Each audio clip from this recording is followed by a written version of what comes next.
అందరికీ నమస్కారం. చాలామంది నా దగ్గర జాతకానికి వచ్చినప్పుడు ఆస్తి తగాదాలు, అన్నదమ్ముల మధ్య, బంధువుల మధ్య, ఆ ఆస్తిని ఎటు కాకుండా పరాకాంతం చేయడం అంటే ఈ వివాదాలు అన్నదమ్ముల మధ్య కానీ బంధువుల మధ్య కానీ ఏర్పడ్డప్పుడు నేరుగా కోర్టుకు వెళ్ళిపోతారు. ఆ లాయరు ఆయన పని ఏంటంటే ఎవరెవరు కొట్టుకొని మన దగ్గరికి వస్తారా, ఆ ఫైల్ చేయటం, కేసుని ఫైల్ చేసి కింది కోర్టులో సబ్మిట్ చేసేయటం, కోర్టు చుట్టూ నెలకోసారి తిప్పటం.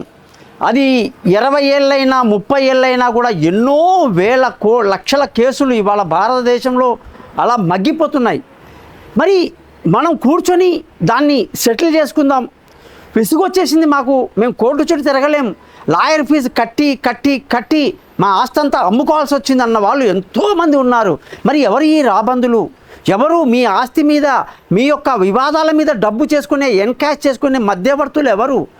ఎందువల్ల మీరు వాళ్ళ దగ్గరికి వెళ్ళారు? కోర్టు చుట్టూ ఎందుకు తిరుగుతున్నారు? బాగా గుర్తుపెట్టుకోండి. ఇదంతా కూడా జ్యోతిషపరంగా లగ్నం నుంచి కొన్ని స్థానాలు కానీ బాగా లేకపోతే ఆ యొక్క స్థితి వల్ల ఇలాంటి ఇబ్బందులు వస్తాయి. కొందరు ఏదో వాళ్ళ లాయర్ చెప్పడం కూడా ఎలా ఉంటుందంటే సంవత్సరం లోపల మీ సమస్య తీరిపోతుంది, మీదే ప్రాపర్టీ మొత్తం మీదే, డాక్యుమెంట్స్ అన్ని క్లియర్గా ఉన్నాయి కాబట్టి మొత్తం మీకే వస్తుందని చెప్పి ఆశ పెడతాడు, ఫీజులు గుంజుతాడు, కోర్టు చుట్టూ తిప్పుతాడు. తిరిగి మీరు నేను చెప్పినట్టుగా సంవత్సరాలు అయిపోయి పిచ్చివాళ్ళం అయిపోతామన్నమాట. మరి మనం ఏం చేయాలి అంటే ముఖ్యంగా నన్ను సంప్రదించండి.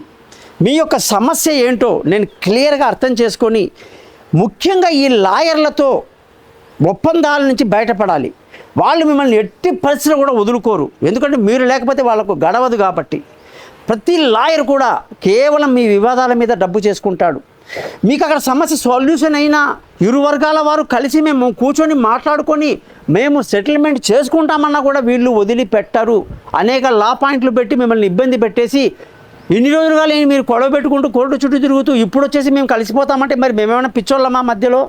మరి మా సంపాదన ఎక్కడికి పోవాలి అంటారు. కాబట్టి మీరందరికీ చెప్తున్నాను, ఎవరికి ఏ ఆస్తి తగాదాలు, భూ తగాదాలు ఏదున్నా సరే మీ జాతకాలు, మీ ముఖం కనిపించే ఒక ఫోటో, మీ చేతి రేఖలు, కుడి చేతి మగవాళ్ళు, ఎడమ చేతి రేఖలు ఆడవాళ్ళు ఫోటో పంపించండి.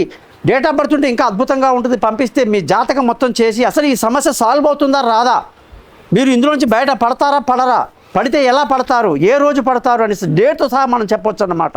కాబట్టి మీరందరూ కూడా మీ యొక్క జాతకాలు తెలుసుకొని ఆస్తి వివాదాలు, భూ వివాదాలు, గొడవల నుంచి బయటపడాలని, సుఖ సంతోషంగా మీరు జీవించాలని కోరుతూ నన్ను సంప్రదిస్తారని ఆశిస్తూ సెలవు తీసుకుంటున్నాను. మీ గోపాలయ్య గారు.